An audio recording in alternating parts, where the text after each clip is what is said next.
अस्सलाम वालेकुम नाजरीन, मैं हूं अस्कर भट्टी और आप मेरा यूट्यूब चैनल देख रहे हैं एबी डिजिटल पाकिस्तान। आज के दो अहम इश्यूज़ हैं जिसके बारे में मैं डिस्कस करना चाहूँगा। सबसे पहले तो जो सहरा कत्ल केस है उसके हवाले से बात करना चाहूँगा। दूसरी ये जो टॉपिक चल रहा है असाक डार का वतन वापसी पे, उसके बारे में बात करना चाहूँगा। सबसे पहले सहरा केस में करते हैं कि यहाँ पर अयाज मीर के जो हैं सहाफ़ी भी हैं और सियासतदान भी रहे हैं, उनके बारे में बात की जाएगी कि वहाँ पर उसको जो इस केस को उछाला जा रहा है वो इस बिना पर उछाला जा रहा है कि एक सियासतदान के घराने से उसका ताल्लुक़ है और एक सहाफ़त से उसका ताल्लुक़ है, क्योंकि वो दुनिया टीवी में अयाज मीर साहब यहाँ पर प्रोग्राम करते रहे, उस वजह से उनका ताने बाने काफ़ी मिल रहे हैं। इसी वजह से इस इशू को हाईलाइट किया जा रहा है। सहरा जो है ये इसकी बीवी थी, ये पहले दुबई में यानी कि मल्टीनेशनल कंपनी में काम वगैरह करती थी, इसकी ये तीसरी बीवी है। लेकिन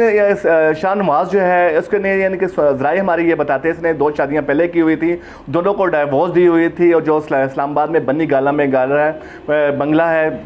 फार्म हाउस है 46 नंबर, वहाँ पर ये रहस पजीर थे। वहाँ पर ये कुछ अर्सा पहले यहाँ 2 से 3 माह पहले हमारे ज़राए बताते हैं इससे शादी हुई थी, और ये लव मैरिज भी कह सकते हैं, अंडरस्टैंडिंग भी कह सकते हैं, यहाँ पर इनकी शादी हुई थी। लेकिन जो इसकी बीवी सहरा है उसको नहीं पता था कि इसकी 2 शादियाँ हो चुकी हुई हैं और इसने डाइवोर्स दी है। और इसके जो मल्टीनेशनल कंपनी में ये जॉब करती थी, ये दुबई में टूर्स पे गई हुई थी। दुबई से जैसे ही ये 22 तारीख को वापस आई तो इसका जो मियाँ शाहनवाज है उसने एलिगेशन लगाया, इल्ज़ाम लगाया कि तुम अपने जो टूर्स पे गई हुई थी आपके बॉस के साथ गई हुई थी, जिस पे उनके साथ आते सारी इख्तलाफात शुरू हो गया, लड़ाई झगड़ा शुरू हो गया। और उसने जो शाहनवाज ने यानी कि इल्ज़ाम लगाया कि उस पर इल्ज़ाम लगाना कि उस इज़्ज़त पे आज के इज़्ज़त की यानी कि अब जो कत्ल भी कर दिया गया, लेकिन वो जो हमारे इस्लामी जमहूरिया पाकिस्तान में एक शिक होती है कि गैरत के नाम पे कत्ल किया, अब ये गैरत के नाम का इशू बना रहा है, क्योंकि अब ये कह रहा है कि सबसे पहले जब मुझे पता चला कि इसके पास कोई प्रूफ नहीं है कि हाँ भी अपने बॉस के पास गई थी या उसके साथ इख्तलाफात थे या उनके साथ कोई तल्लुकात ऐसे थे जिसकी बिना पे ये बात की जा सके, लेकिन अभी उसको शटर लेने की कोशिश की जा रही है। सबसे दूसरी बात यह है कि इनके जो वालिद हैं उनको भी यहाँ पर पुलिस ने अरेस्ट में ले लिया है, पुलिस ने अरेस्ट में ले लिया, क्योंकि वहाँ पर भी बताया जा रहा है कि सबसे पहले इसको कत्ल करने के बाद जो व्हाट्सएप तस्वीर है या उसके बारे में जो रब्ता किया गया अपने वालिद साहब से या अयाज मीर से किया गया था। दूसरी तरफ उसने जो FIR का मतन है, मैं अपनी नाज़रीन को वो भी थोड़ा सा बता देता हूँ। FIR के मतन में उसने ये कहा कि यहाँ पर लड़ाई झगड़ा मेरे शुरू हुई, मेरा गला दबाने की इसने कोशिश की, जिसकी बना पे मैंने इसको धक्का दिया। धक्का देने के बाद इसने फिर अगर मैं इसको धक्का ना देता तो इसने मुझे मार देना था। इसने फिर दोबारा मेरे पे हमला किया और गर्दन दबाने की कोशिश की, तो जिस पर यहाँ पर जो वो वेट लिफ्टिंग वाला जो लोहे का होता है वो उसके सर पर मारा और मुख्तलिफ जिस्म के हिस्सों पे उसके, अगर आपके पिक्चर्स दिखाने के काबिल नहीं, अगर तस्वीरें यहाँ पर दिखाई जाए तो इतना बेदर्दी से कत्ल किया गया। लेकिन उसका ये कहना है कि यहाँ पर इसको जब मैंने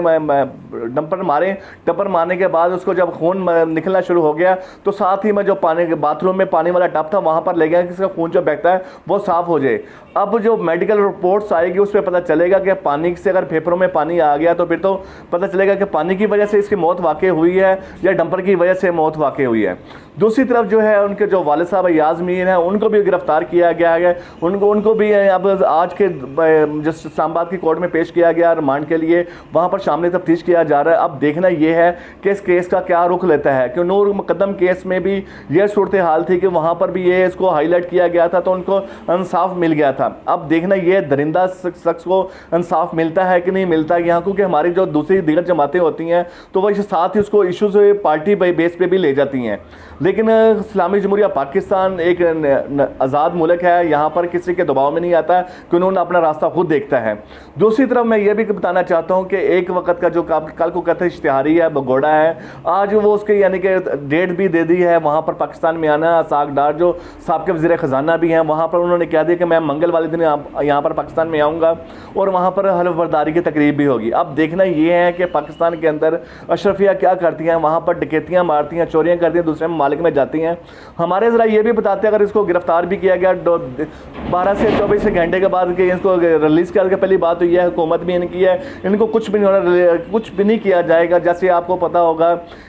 इससे पहले तरीन साहब थे आए थे, उस पर नैब केस चल रहे थे, वहाँ पर उन्होंने कहा था जब तक मेरे केस क्लियर नहीं होते मैं पाकिस्तान नहीं आऊँगा। उनको डर था कि मैं गिरफ्तार हो जाऊँगा, लेकिन आपको पता है कि पाकिस्तान में वहाँ पर उनको भी गिरफ्तार नहीं किया, बल्कि उनको जो मेन वज़ीर ख़जाना की सीट है उस पर बैठा दिया गया था। इसी तरीके से अब हमारे मुल्क में में इश्तिहारी आ रहा है, आप देखते ही हैं उनके साथ कानून क्या रास्ता अपनाती है और आके हलफ बर्दारी करती है, या अगर ये बिनों के लिए कानून लग से है, गरीबों के कानून लग से है, अब ये देखना ही है। अल्लाह हाफिज़ जनाब।